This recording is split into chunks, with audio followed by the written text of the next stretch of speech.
ఆయన తీసుకొచ్చారు ఇక్కడికి. 50 సంవత్సరాలు కలిసి ఉన్న రాజధాని ఇక్కడ సడన్గా పోయి మీరు ఇక్కడ రాకూడదు అని కొంతమంది నాయకులు, ప్రజలు, తెలంగాణ ప్రజలు వేరు. నేను మొదటి రోజు నుంచి చెప్తా ఉన్నా, పాలకులు వేరు, ప్రజలు వేరు. తెలంగాణకి అన్యాయం చేసిన పాలకుల్ని, దాంట్లో పవన్ కళ్యాణ్ కూడా, వాడిని కూడా ఉరిదీశాను పర్లా. పాలకులు వేరు, ప్రజలు వేరు. మీరు పాలకులను తిట్టుకున్న ప్రజలను తిడితే, విద్వేషాలు రెచ్చగొడితే ఈ దేశం ఎటుపోద్ది? సూరత్లో తెలుగు ప్రజలు ఉన్నారు. రేపొచ్చిన గుజరాతీ మనుషులందరూ కూర్చోబెట్టి, గుజరాతీస్ అందరూ కూర్చొని తెలుగు వాళ్ళు ఇక్కడ ఉండకూడదంటే కుదురుద్ది అక్కడ?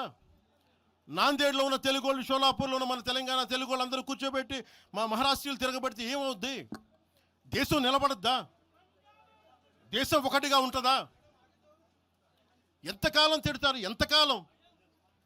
నేను అమిత్ షా గారిని అన్నారని చెప్పి నేను మాట్లాడగానే కూర్చోబెట్టి ఒక్కళ్ళు దానికి చిలవలు పలవలు చేసి, నాకు తెలంగాణ అంటే పడదు, నాకు వీళ్ళంటే పడదు, వాళ్ళంటే పడదు, ఇన్ని సంవత్సరాలు 12 years కూర్చోబెట్టడం. మేము ఒక చెరువుని కబ్జా చేసామంట.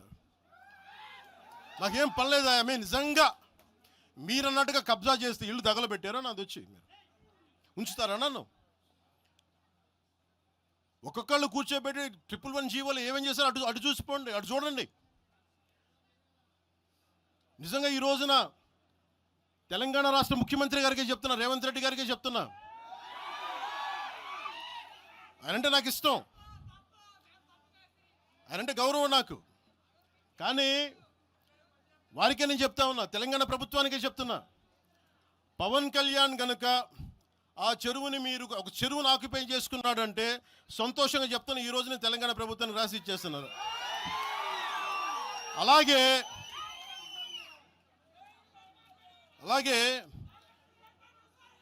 లెఫ్ట్, మేము వామపక్షవాదులు అని చెప్పి ఒక ఎనలిస్ట్ మాట్లాడతా, ఇది ఎలా ఉంటుందంటే, ప్రపంచ కార్మికులారా ఏకం కండి అని చెప్పి వామపక్ష భావజాలం ఈ రోజున ప్రాంతీయతకు వచ్చింది. ఆ వామపక్ష భావజాలం చెప్పే వ్యక్తి అనలిస్ట్ ప్రకారం ప్రపంచ కార్మికులారా ఏకం కండి అని చెప్పే వామపక్ష భావజాలం ఈరోజు ఎక్కడికి వచ్చింది? ఆయన చెప్పిన విధానం ప్రకారం ప్రాంతీయతకు వచ్చింది. కమ్యూనిజం ఎందుకు చచ్చిపోయిందంటే ఇలాంటి వాటి వల్ల చచ్చిపోద్ది. ఈరోజు గద్దర్ గురించి మాట్లాడతారు. బండెనక బండి కట్టి 16 బండ్లు కట్టి ఏ బండిలో పోతాం నైజాం సర్కార్ ఓడా అంటే, అది ఈరోజు మాకు వచ్చిన ప్రేమ కాదు. మాకు అది నా చిన్నప్పుడు చెప్పాను ఆ మాట, తర్వాత ఫస్ట్ మీటింగ్లో చెప్పా. గద్దర్ గారు బతికున్నప్పుడు మీరందరూ ఏమయ్యారా? గద్దరన్న బతికున్నప్పుడు మీరందరూ ఎక్కడున్నారు? గద్దరన్న వెన్నులో బుల్లెట్లు దిగితే గద్దరన్న నా దగ్గరికి వచ్చాడు. ఒకటి అడిగాడు ఆఫీస్కి వచ్చి, మన జర్నలిస్ట్ కాలనీలో ఉండే జనసేన ఆఫీస్కి వచ్చి, అరే తమ్మి, నాకు బుల్లెట్లు దిగినీరా, నాకు వెనకాల నన్ను స్వేచ్ఛగా రే అని పిలుచుకునే అంత చనువు మా ఇద్దరి మధ్య, నాకు బుల్లెట్లు దిగినీరా ఈ వెన్నులో, నడవాలంటే ఇబ్బందిగా ఉందిరా, నాకు కారులో పోవాలంటే ఆటోలో తిరగలేకపోతున్నా, ఒక అండంగా అడుగుతున్నా, హక్కుగా అడుగుతున్నా, బండి కొనివరా అంటే, ఆయన ఒక 24 గంటలు 3 రోజుల్లోనో 2 రోజుల్లోనో బండి కొనిచ్చాను నేను ఆయనకి. ఇప్పుడు ఎందుకు చెప్తున్నానంటే, ఆ రోజు నేను చెప్పుండొచ్చు, నేను చెప్పట్లా.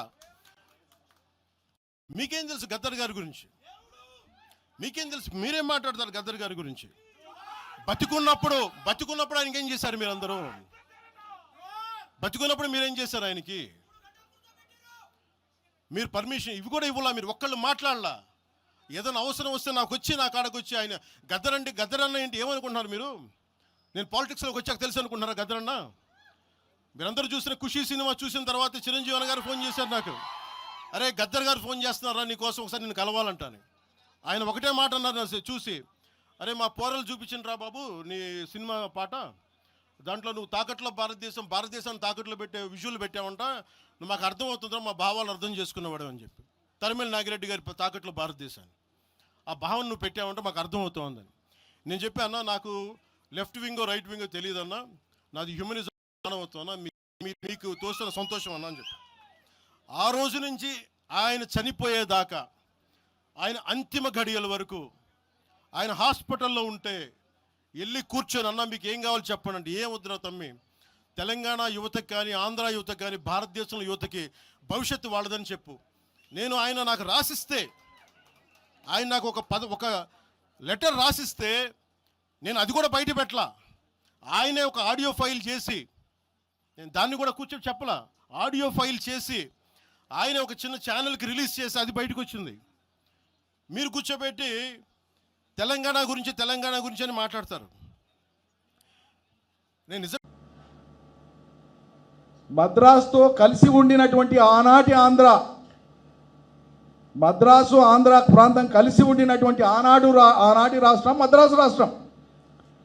ఆ మద్రాసు రాష్ట్రం నుంచి భాష పేరు మీద మేము విడిపోతామని ప్రాంతీయాభిమానంతో పోరాటం చేసి పొట్టి శ్రీరాములు గారి మరణానికి కూడా కారణమై ఆంధ్ర రాష్ట్రం ఏర్పడింది 1953లో.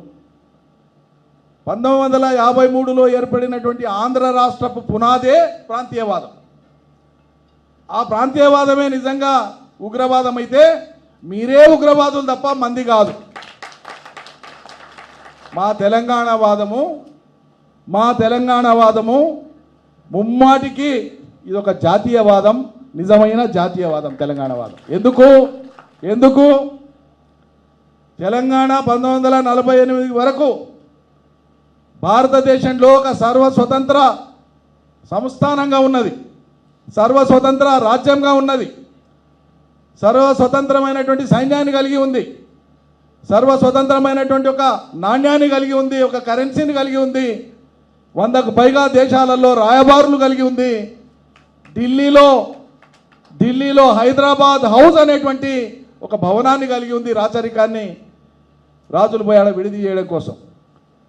తెలంగాణ ప్రజలు తమ భవితవ్యం కోసం తాము బాగుపడాలని, ఇక్కడ ఉండేటువంటి ఫ్యూడల్ వ్యవస్థ పోవాలని, వెట్టి చాకిరి పోవాలని, రైతువారి చట్టాలు రావాలని, దున్నేవాళ్ళకు భూములు కావాలని, రాచరికం పోవాలని అనేక రకాలుగా అనేక సంస్థల నాయకత్వాన పనిచేసినారు. సాయుధ పోరాటం జరిగింది.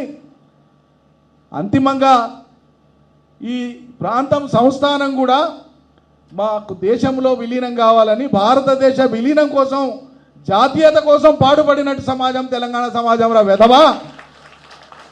తెలంగాణ వాదాన్ని ప్రాంతీయవాదం అనేవాడని అంటే నాలుకలుగు వస్తాం. తెలంగాణ వాదం ముమ్మాటికి మా సొంత అస్తిత్వం కోసం మమ్మల్ని బలవంతంగా కలుపుకున్న కారణంగా మాకు కావాలని పోరాటం చేసిన తప్పిస్తే మాది ప్రాంతీయవాదం కాదు. ఇంకొకసారి అటువంటి అవాకులు చవాకులు పేలొద్దు.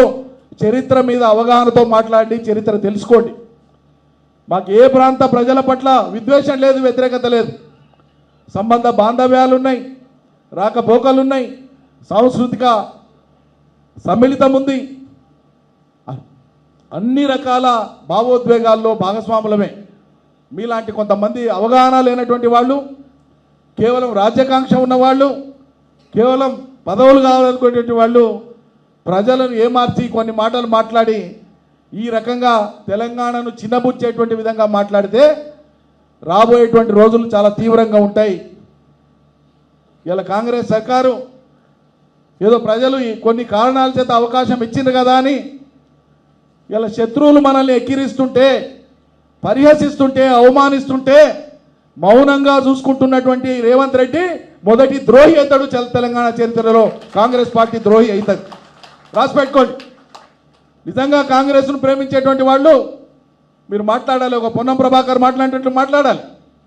నిజమైనటువంటి తెలంగాణ బిడ్డల పౌరుషం అది. ఆయన ఒక్కడే మాట్లాడండి, మిగతా మంత్రులు పక్షవాదం వచ్చింది ఎందుకు మాట్లాడతలేరు? తెలంగాణకు అవమానం జరిగినాడు, మీరు ఏం పని చేస్తున్నారు? 100 ఉండొచ్చు. ఇలా రేవంత్ రెడ్డి సర్కారుకు మనకు చాలా అంశాలలో విభేదాలు ఉన్నాయి. కానీ తెలంగాణ అంశం వచ్చినప్పుడు మీరు కూడా స్పందించేటువంటి గుణం లేకపోతే మీరు శత్రుపక్షం ఉన్నట్లా ఇటుపక్షం ఉన్నట్లా ప్రజలు ఆలోచించుకోవాల్సి వస్తుంది. కాబట్టి ఇటువంటి సందర్భంలో మీరు మీ సోషల్ మీడియా, మీ పోస్టులు, మీ అవగాహన రోజువారీగా మీరు దాన్ని పెంచుకొని అద్భుతంగా ముందరికి పోయేటువంటి ప్రయత్నం చేయాలి తప్ప మనం సగటు రాజకీయ పార్టీ కాదు. ఇది రాసి పెట్టుకోండి, 1కి 100 సార్లు నేను చెప్తున్నా. సగటు రాజకీయ పార్టీ కాదు మనది. భారతదేశంలోకి వెళ్ళి ఒక విభిన్నమైనటువంటి పార్టీ మనది. అతి తక్కువ సమయంలో ఇంత శరవేగంగా సామాజిక జీవనంలో, ఆర్థిక జీవనంలో మార్పులు తెచ్చినటువంటి ఏకైక పార్టీ బీఆర్ఎస్. రాసి పెట్టుకోండి. ఏ రాష్ట్రంలో ఇది సాధ్యపడలే. మనం చేసిన అద్భుతాలు మీరు ఒకసారి గుజరాత్కో, మీరు ఒకసారి ఉత్తరప్రదేశ్కో, మీరు ఒకసారి అస్సాంకో ఎప్పుడన్నా అవకాశం వస్తే పోయొద్దు. ఇప్పటికిప్పుడు అవకాశం రాకపోతే రేపు మన ప్రభుత్వం వచ్చినాక ఈసారి నాకు బలమైన కోరిక ఉంది.